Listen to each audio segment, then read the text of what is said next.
Welcome to the Ogden City Council's quick meeting recap for the work session, special RDA, and City Council meeting that took place on Tuesday, July 5th, 2022. In the work session, the Council reviewed the proposed rezone of property at 171 Franklin Street. The rezone includes properties at 171 Franklin Street and 162 and 170 35th Street, which are owned by the Young Automotive Group. The proposed ordinance would rezone these properties from R15, which is low-density residential, to CP3, which is regional commercial, allowing for the expansion of the dealership. The proposed rezone will be considered in the meeting on August 2nd. The Council then reviewed and discussed the proposed street vacation of a portion of Franklin Street. The proposed ordinance would vacate approximately 82 feet of the Franklin Street right-of-way between Wall Avenue and Lincoln Avenue along at 171 Franklin Street. This petition is associated with the petition to rezone properties at 171 Franklin Street and 162 and 170 35th Street from R15 to CP3, allowing for expansion for the Young Ford dealership. This item will also be considered in the meeting on August 2nd. In the Special Redevelopment Agency meeting, the RDA Board adjourned into a closed executive session. In the Council meeting, the Council adopted a resolution authorizing the use of unclaimed property for public use. The Ogden Police Department requested authorization to temporarily use a mountain bike that is currently in OPD's custody for police operations designed to reduce bicycle thefts in the city. OPD will use the bicycle in their operations on a temporary basis and will ultimately make it available for public auction. In a 6-0 vote, the Council denied a boundary adjustment between Ogden City and North Ogden City. The proposed boundary adjustment was at 1514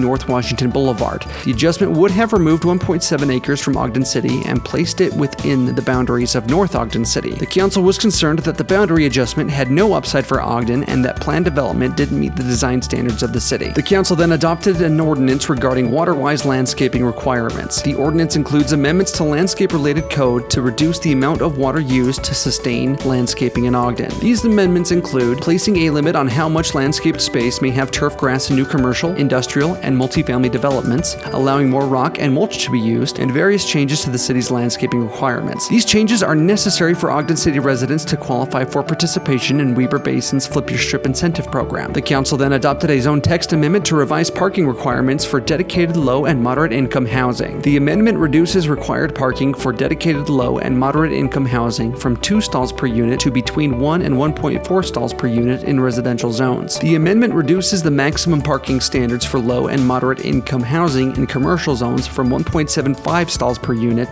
to 1.4 stalls. The minimum remains at 0.8 stalls per unit. In a 6-0 vote, the Council adopted a resolution approving an interlocal agreement between Ogden City and Weber Basin Conservancy District for cooperation in the Flip Your Strip program in Ogden City. Weber Basin will review applications, provide training to qualified applicants, and contribute $100,000 annually to the program. Ogden City will administer the program, including permitting and inspection services, and provide matching funds for the program as an incentive for residents to convert turf to water-wise landscaping. The entire recording from the meetings of July 5th can be accessed on the Ogden City Council's Facebook page and podcast with timestamps to skip to specific agenda items. If you have any questions or comments, please reach out to the Council office at 801-629-8153 or send an email to citycouncil@ogdencity.com.